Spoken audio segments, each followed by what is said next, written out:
سرگودا سے بھائی محمد ابراہیم صاحب نے سوال پوچھا ہے۔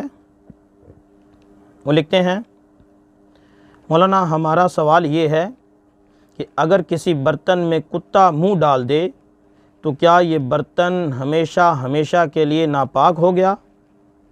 اب اس کے پاکی کی کوئی صورت باقی نہیں بچی، اور اگر یہ پاک ہو سکتا ہے تو پھر اس کے پاک کرنے کا کیا طریقہ ہے؟ محمد ابراہیم۔ جی میرے محترم بھائی، کتا اگر کسی برتن میں منہ ڈال دے تو یہ برتن ناپاک ہو جاتا ہے، لیکن یہ ایسے ہی ہے جیسے عام نجاست غلیظہ لگ گئی، اس کو 3 مرتبہ دھونے سے وہ برتن پاک ہو جائے گا۔ البتہ اگر کوئی ایک مرتبہ مٹی سے مانجھ بھی دے تو یہ زیادہ اچھا ہے، فائدہ مند بھی ہے۔ سائنس بھی اس بات کو مانتی ہے کہ کتے کے جو جراثیم ہیں وہ ذرا سٹرانگ ہوتے ہیں، اگر مٹی سے اس کو مانجھ دیا جائے تو اس میں فائدہ زیادہ ہے۔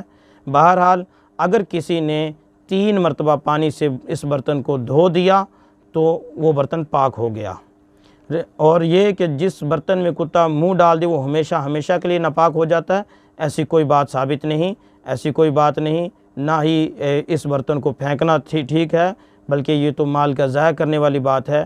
جب شریعت نے ہمیں پاکی کے طریقے بتائے ہیں تو کتا اگر منہ ڈال دے تو اس کو دھو لیا جائے، 3 مرتبہ دھو لیا جائے، برتن پاک ہو جائے گا اور اس کا استعمال جائز ہے، اس میں کھانا پینا بھی جائز ہے، اس میں کسی قسم کی کوئی قباحت یا کراہت نہیں ہے۔